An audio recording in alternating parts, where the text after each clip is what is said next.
So for today, we have the editor of Oklahoma Voice, Janelle Stecklein. Many of you may know Stecklein. You may know that her organization is a nonprofit that provides original objective reporting, examining the intersection of policy, impact, and power.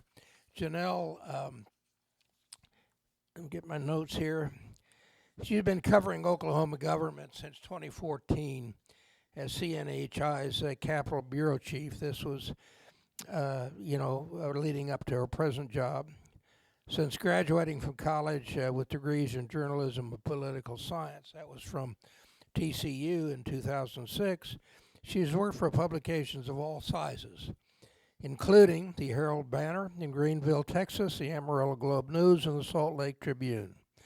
She is particularly interested in examining how government policy decisions impact Oklahoma's living outside the state's two largest cities. She resides in Oklahoma City with her husband and two children. Please help me welcome Janelle Stecklein.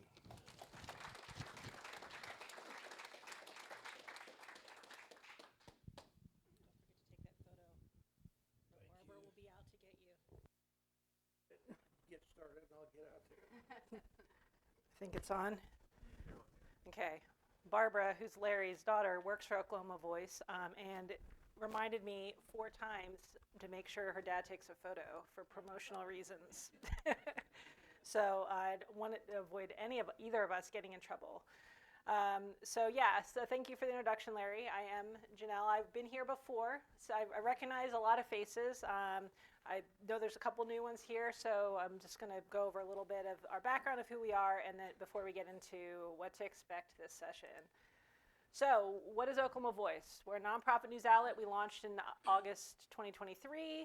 We are very specifically focused on Oklahoma City and news coming out of our capital and the government agencies that support it. And then we really write about legislation and explore how decisions made in the Capitol impact Oklahomans.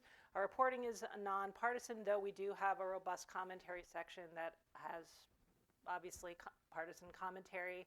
The other thing we don't do is we don't advocate for anything. I'm not going to make a campaign speech up here because I'm not allowed to run for office. Sorry, I respect anybody who runs for office. That's a really hard thing, and we're getting into election season. I hear you guys haven't had a parade of candidates through yet, but it's coming. So I suspect you're going to have a lot of faces coming through hoping to get your support or endorsements. So as you can see, things are already getting busy. This is our site this morning. We've got a lawmaker accusing his Republican colleagues of drinking alcohol on the last day of session while voting to fire the mental health commissioner.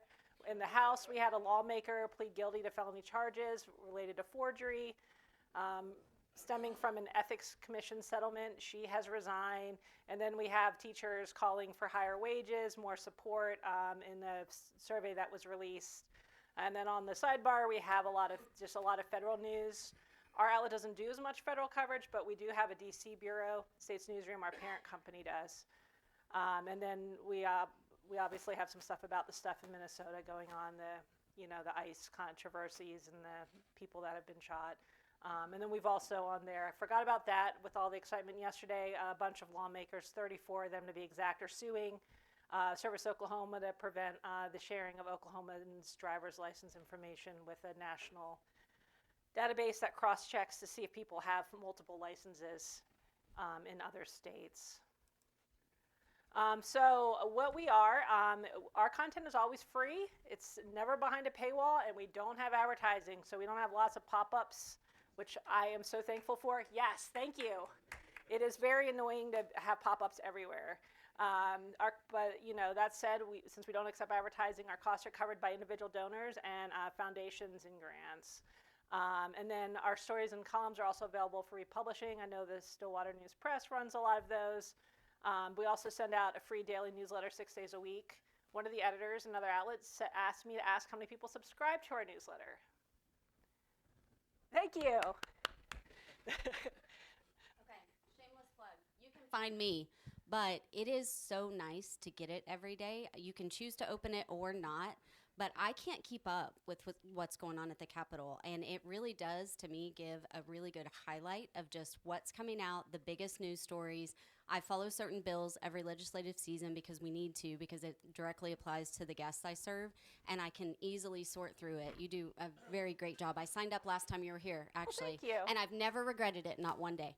So, yeah, and it basically just is a short summation of all of our headlines, photos that go with them, and links to the stories. That way, if you miss something, you know what's going on. So we do a lot of education coverage. This is a story that we wrote last year about grading student test scores on a curve. This is related to public records. We actually just sued the Department of Transportation for open records violation for not disclosing why the governor is flying on the state airplane, what the purpose of his flights are, and because the governor's office is trying to not, hide the lists of passengers who are using the plane while, with him. We also put out a voter guide as we get closer to the election. This will obviously say 2026. Filing doesn't happen until April, so it's a little premature to put together a voter guide. But basically, it's a summation of the candidates that are seeking various offices and the issues that are going to be on the ballot. Heading into election season, we see a giant spike in people the days around it trying to decide who they're going to vote for, which I'm glad people are using our voter guide. But you can tell people are waiting in line to vote when they're making decisions about who they want to support. And then we do other stories about what lawmakers are doing, what other jobs they have. We do stories on budget requests. I've got a reporter right now covering the healthcare authority's budget requests today. They're expected to ask for tens of millions in, I believe, emergency appropriations. Haven't seen that story yet. And then we also wrote about the first Oklahoma Supreme Court justice who lost a retention vote last year, and just wrote about, she had a very storied career, had been on the bench for a very, very long time. And it was also the first time judicial retention elections had gotten very, very political. We'll see if this cycle is the same way. So we are a part of State's Newsroom.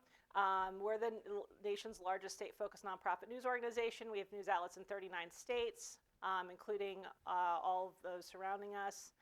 And we're, as I mentioned before, funded by grants and donors. The states in the dark blue are the ones where State's Newsroom has an outlet. The ones in the lighter blue are the ones where we have basically affiliate outlets. They're not run directly by State's Newsroom, but we support them, and they have a similar mission to our own. Okay, so pop quiz for everybody. And the people who were here last year hopefully remember some of this. Who is the Speaker of Oklahoma's House? Got it. Who is the pro tem of the Senate? Go for it. Yep, awesome. Who is the House Majority Floor Leader? This is a lot trickier. This person's important because he controls basically what bills are heard and when they're heard. Hold on. Josh West is who it is. Do we know who the Senate Majority Floor Leader is? Anybody?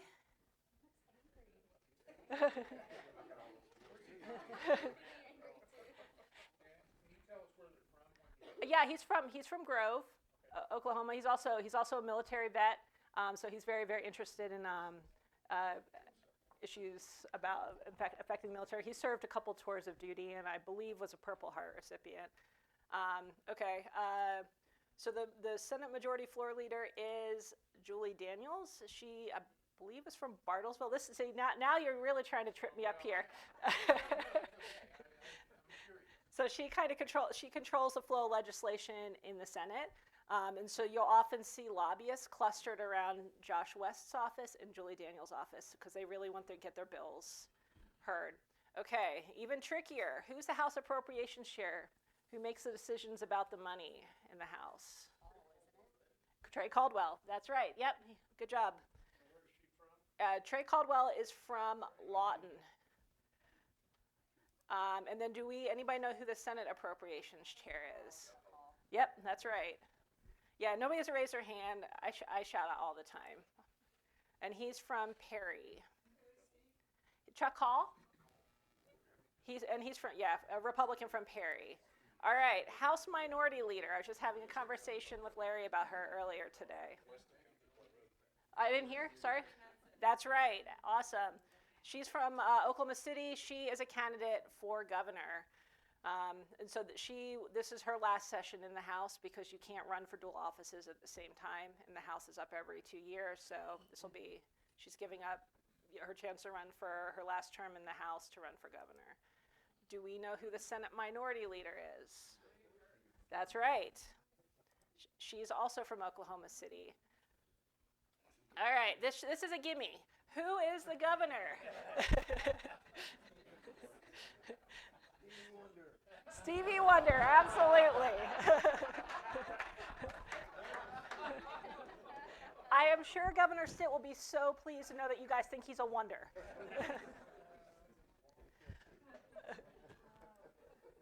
All right, and then I added this slide this year. Who are your lawmakers? Hopefully you guys know who they are. And I know the districts are kind of cut up a little bit, so there might be, I tried to pull the ones that might impact where you guys live. All right. Now, Representative Ranson, who's the first one on my list, was at the last time I presented. I haven't seen her. Well. Maybe she knew I was going to put her picture up and didn't want to be here. Molly Jenkins is another one.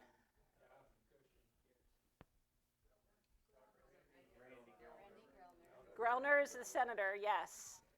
And there's one at a House District 35 seat, which covers North Payne County, is vacant. There's a special election coming up, I think, early next month, I believe.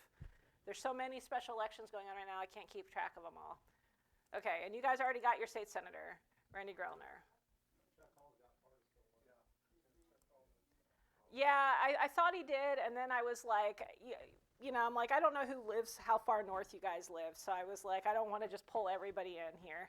So what I'm looking for this coming session, I've talked a lot with my staff, and we've talked with some legislative leaders. Literacy. That seems to be the buzzword. Everybody's very interested in getting third graders reading at grade level and raising our proficiency ratings on national tests.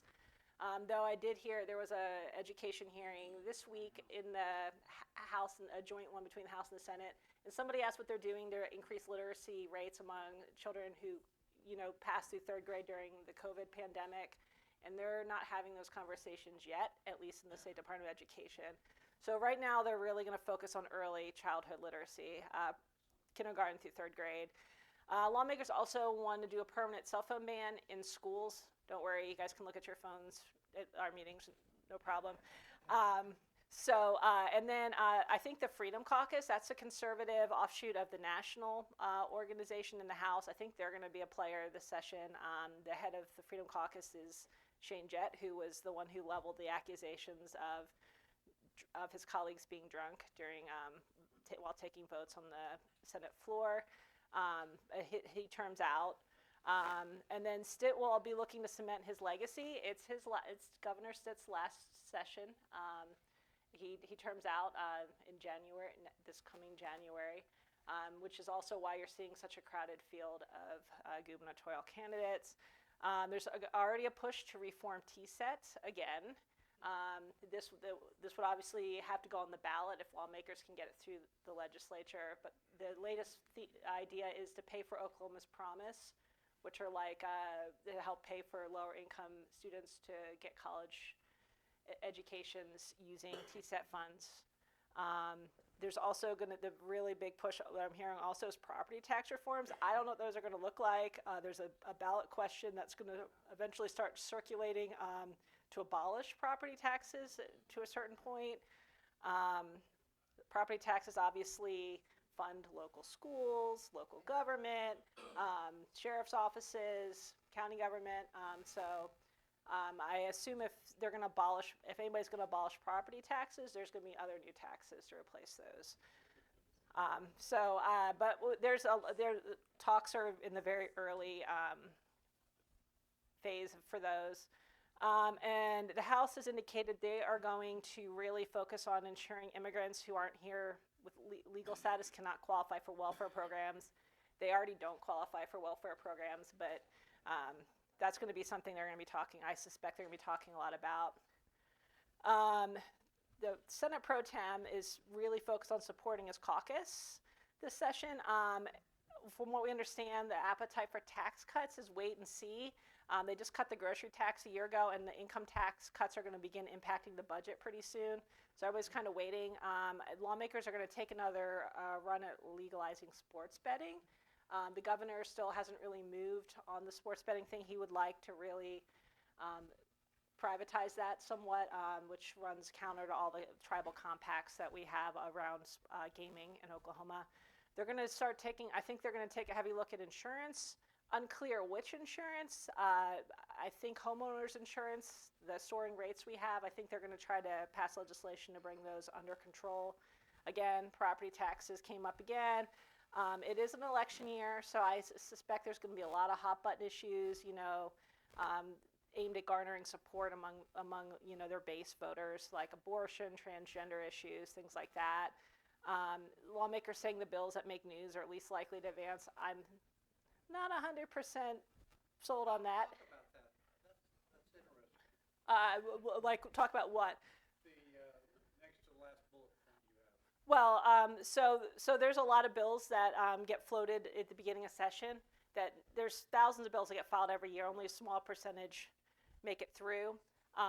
So we, in the media, we look for bills that we think might have a chance, that have base support. There was one that we wrote about last week about a COVID blood bank. Somebody wants a vaccine-free COVID blood bank.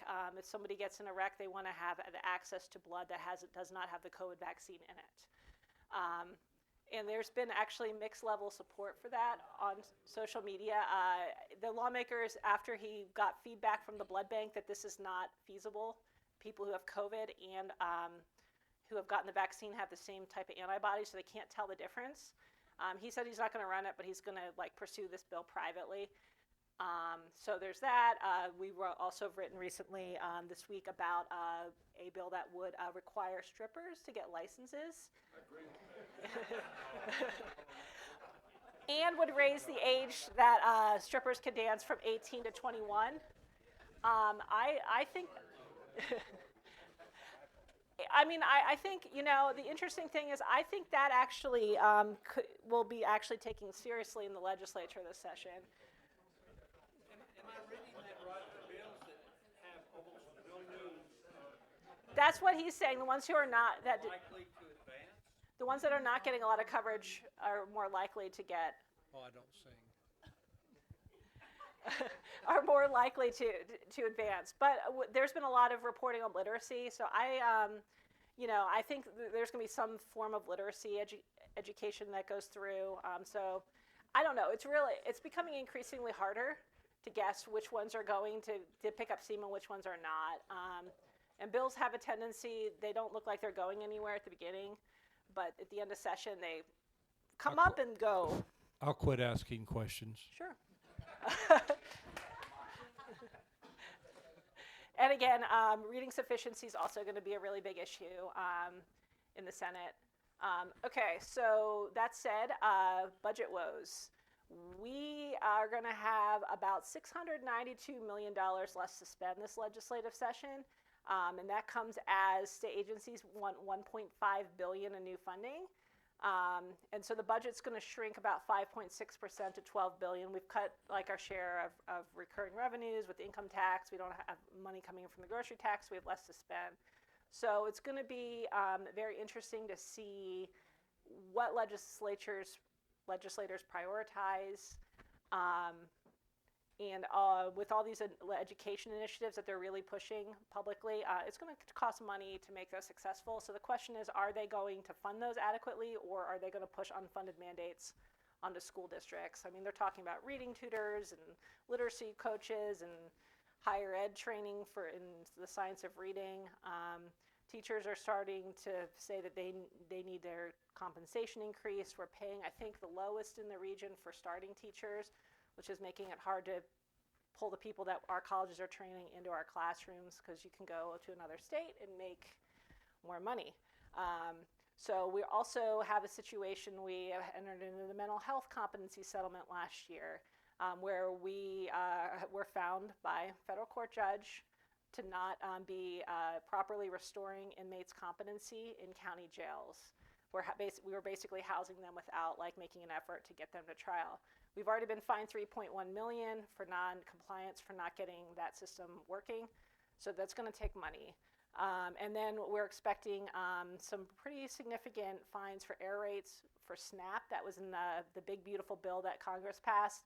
States could be required to pay 5 to 15% of costs if their error rate is above 6%. And it's going to be very, very hard to get that error rate down. Sure. House Bill 1278 has to do with has been approved, my understanding, has to do with funding for ALS patients. Okay. And I don't know if you're familiar with that or not, or how difficult will it be right now? The bill has been passed, but they just don't have funding for it.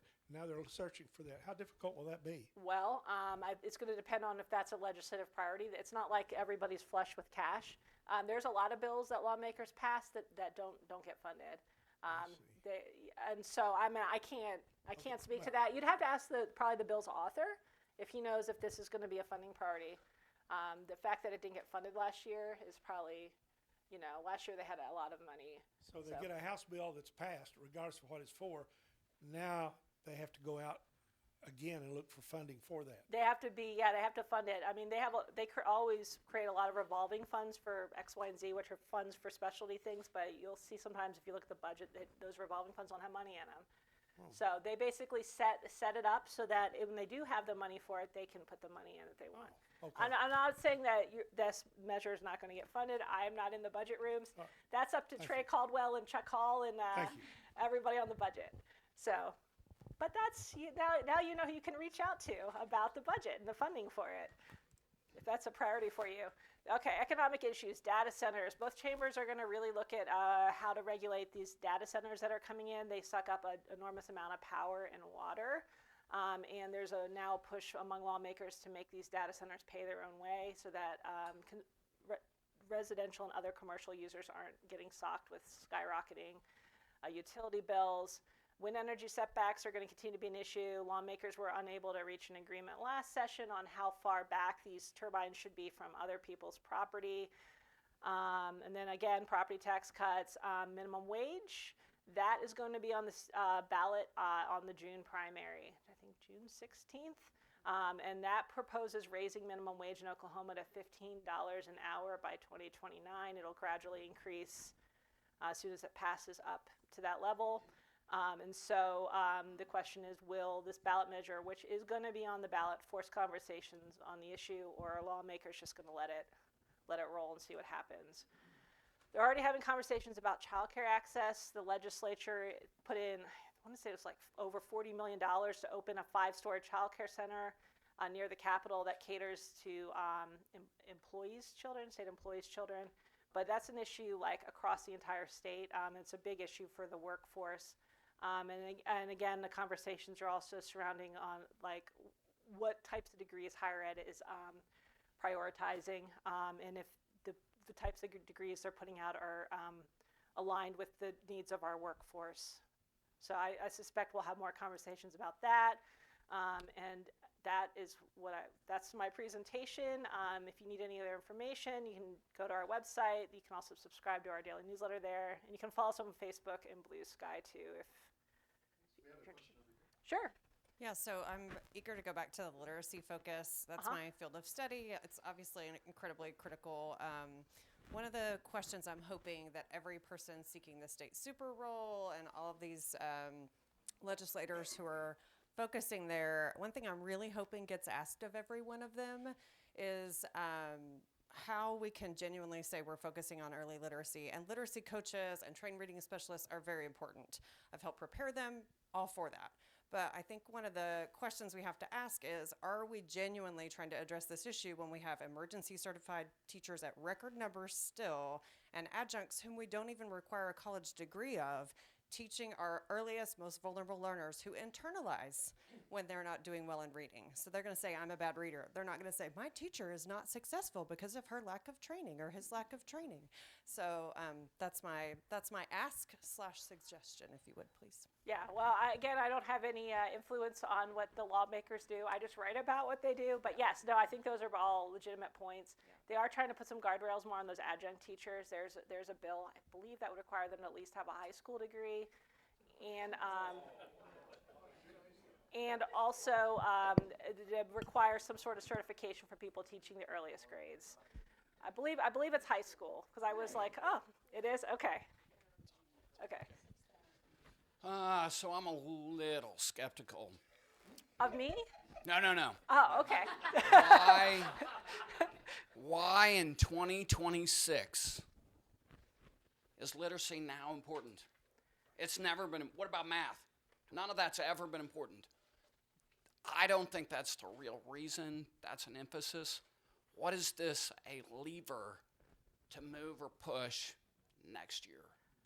Well, I'll say the state chamber, which has some influence in the Capitol, has decided this is an issue. They can't get new businesses to want to come to Oklahoma because of the education outcomes, but also because of the healthcare outcomes. They're not tackling healthcare this year, but it's coming soon to a political sphere near you. They're really focused this year on education. They've been really driving that conversation, the state chamber has.